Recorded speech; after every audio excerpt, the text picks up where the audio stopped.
Mega love shout at mga nanggawa kang bakagin Blacknet Vlogs 2020. So, ito na, nagstay na ako sa, short here. So, I'm very, very contented today, this afternoon. Kasi meron akong appointment. Meron akong appointment with the Angeline's professors. Ayan, very, very contented ako kasi matataas yung grades ni Angeline. So, she maintained her grades. So, Angeline was one of the tops at school. And then, ayan, sinabi sa akin ng teacher niya na Angeline was her favorite. So, napaka Angeline, napaka very responsible niya sa school. Very attentive siya sa ibang kaklase niya, very matured. And then parang siya yung tawag dyan, naging na sa mga kaklase niya, okay, ganito, ganyan, gawin nyo, ganito. Tapos very, siya, okay, very preoccupied, tawag doon, basta, kasi ako sa Spanish. So, grabe siya pagdating sa mga kaklase niya. Very, alam mo yung, very protective siya. Tapos parang, let's say, parang, siya yung mother. Siya yung mother ng bata. Siya yung parang, very mother siya. And, yan, matataas yung grades niya. And then siyang pag sa mga kaklase niya, lalo na pag lagi daw siyang taga-saway ng mga kaklase niya. So, I'm very, very happy, very contented, at sana matuloy-tuloy pa rin ni Angeline yung ganong mga high grades niya sa school. And yun ang sinabi sa akin teacher niya, napakabait ni Angeline sa school, and sobrang very, very matured siya. The last years is, siya, very serious, but now, na siya, hindi siya katulad doon. Na siya mas, sa mga klase niya. Parang daw siyang nagtumatayo na nila, yung kanilang ate sa school. So, yun. Para very si Angeline. So, lahat ng mga teachers niya, yung mga subject teachers niya, isa lang yung sinabi ko na isa daw si Angeline sa mga gusto nilang estudyante sa school. Kasi napakabait doon nila bata, very, daw siya, very, very, tawag dito, napaka-edukada yung bata. No? So, sabi nga sa akin ng mga teacher niya, congratulations, na palaki daw sa Angeline ng maayos, napaka-edukada daw, lalo na, siya, yung nagsasalita, the way siya na sa kanyang mga teacher, no? So, that's it. Kahit ganun sa akin, pag lumalabas kami, whatever, pag napahagalpak ako ng tawa, ganun sa mama, ganun na sa akin. So, in-stop niya na ako dyan. So, yun guys, basta, super duper saya ko, and parang hindi ko sukat akalain na ganun nga. Diba? So, thank you. Thank you, Lord, and of course, for being a single mom. So, ako yung nagpalaki sa kanya mag-isa, yan na ko siya na maayos, very disciplinarian siya, grabe yung disciplinarian doon sa school yun. Ganun din kasi ako sa kanya here, no? So, masyado ko siyang disiplinado, the way she talks, the way she answered with other persons, no? And the way she greets, no? Kahit hindi niya kilala, she said, good morning, hola, good morning, buenos dias, like this, like that. And then, when someone opened the doors, and then, ayun, she willing to help. So, ganun siya. So, the character she has right now, and hopefully, it will be forever, na nakuha niya sa akin everything, no? Nakuha niya sa akin. Sana ganun pa din siya.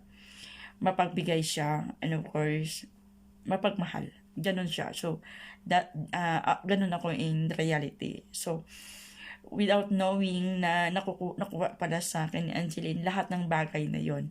So, yun ang sinabi sa akin ng teacher na may characters Angeline na very, siya, yung very generous, no?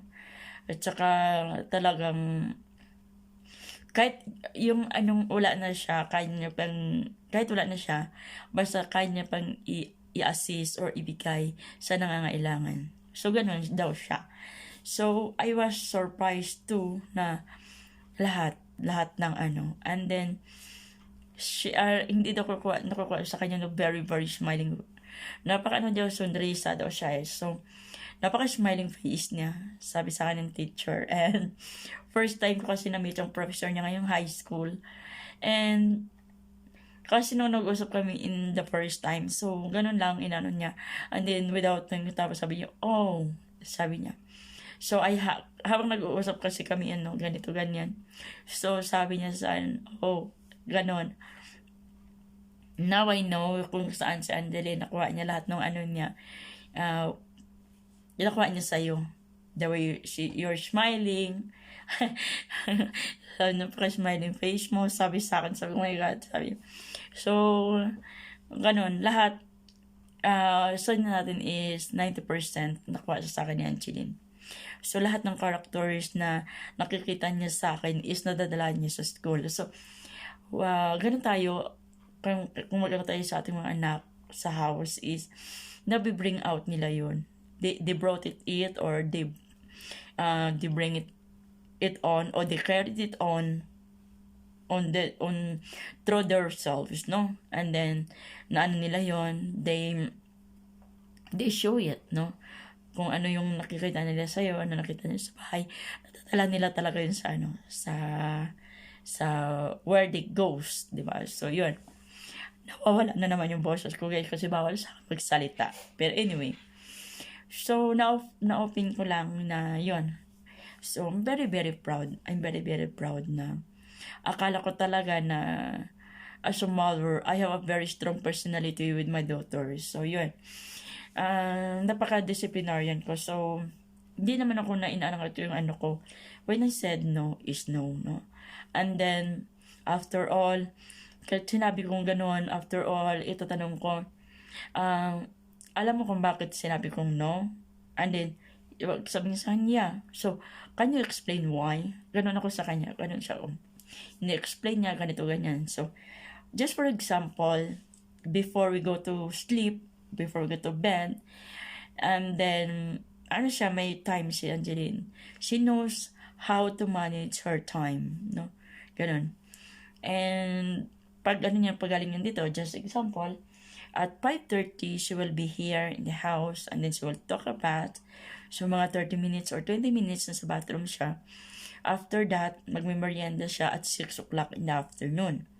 After 6 o'clock in the afternoon, magme-merienda yan siya, no? And then, she will lie down on her bed until 7 o'clock. So, in between ng 6 o'clock till 7, she can do what she want. Ngayon ang ko sa kanya, she can do what she want. But first, she's gonna eat her merienda. So, nandyan na yan, na-prepare ko na merienda niya.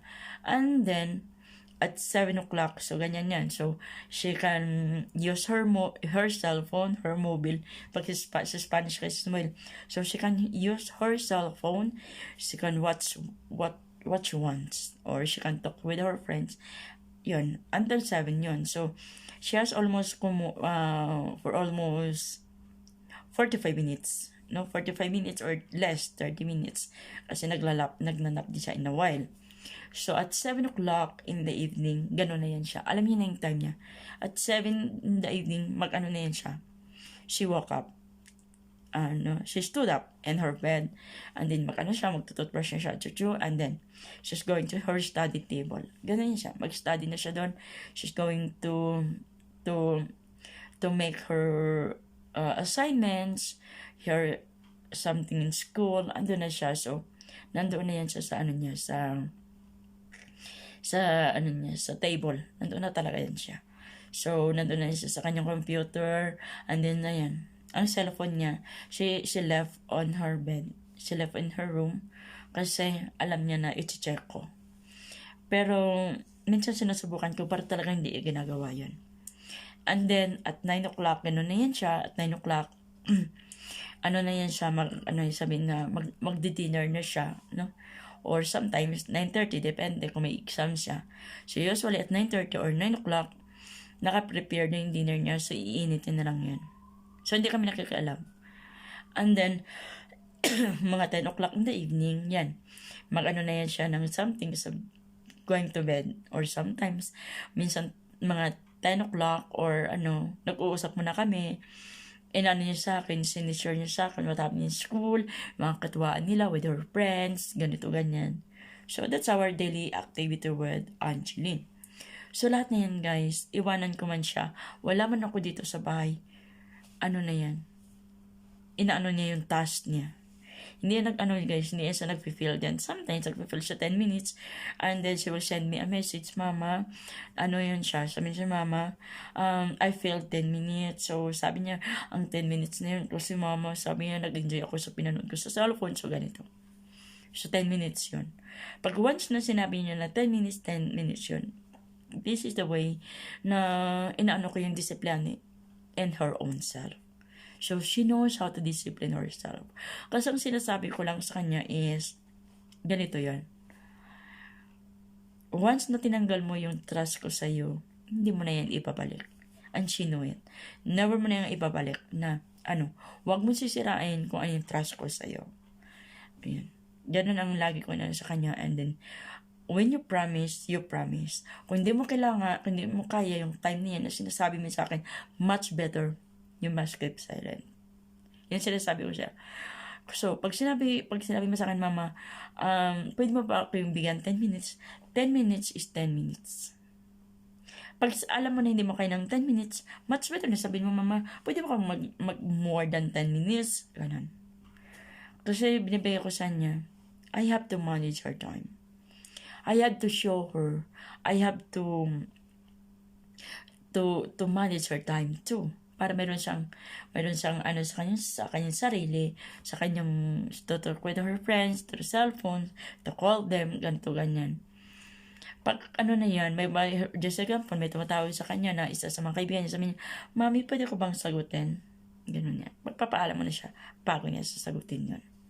Ganun yan siya, Angeline. Or sometimes, pag nakita ko nag-ring ang cellphone niya, sabihin ko, you have a call. Ganun ako sa kanya. So, gusto mong sagutin? Tapos, tatanungin sa kanya, pwede ba, Mami? Of course. But you know your limits. Yes, Mom. Ganun siya. So, pag nasagutin niya yan, sabihin siya, mga lang tayo, 5 minutes na mag-usap, kasi mama ko, ganito. So, that's it. So, yan guys. So, na-show ko lang. The lesson is, na na-show ko dito is, kailangan natin, bago natin ibigay yung ating time or yung ating disiplina sa ating mga anak, sa ating mga sarili, is nanggagaling din sa atin mismo. Nakikita nila mismo sa atin how we handle our time, how we discipline our own selves. Ganun yan. So, ganun sila. So, nila yun, nakukuha nila yun. And then, bago natin sabihin sa kanila yun, of course, alam nila na tayo mismo ginagawa natin yun. So, that's it. So, that's what I've said. Angeline, nakuha niya lahat sa akin yun. So, in school, lahat ng tinuturo ko sa kanya, nagagamit niya sa school. So, I'm very, very happy na gano'n. Sinabi sa akin ng professor niya, they are all happy and contented to Angeline. That's it. So, ako naman, sobrang happy ako. Very, very proud, ma'am. Very, very proud na though na ganito, ganyan. So now, wala akong trabaho. I just stayed home kasi pinahinto ako ng doktor ko. So, I can't focus all sa akin, kay Angeline, sa kanyang mga tasks, sa kanyang mga sa school. So, kaya focus. Ngayon na mamanage ko na pati her food. Ayan. Thank you so much guys for having you always on my vlog. Thank you so much and love. See you on our next vlog. Bye-bye.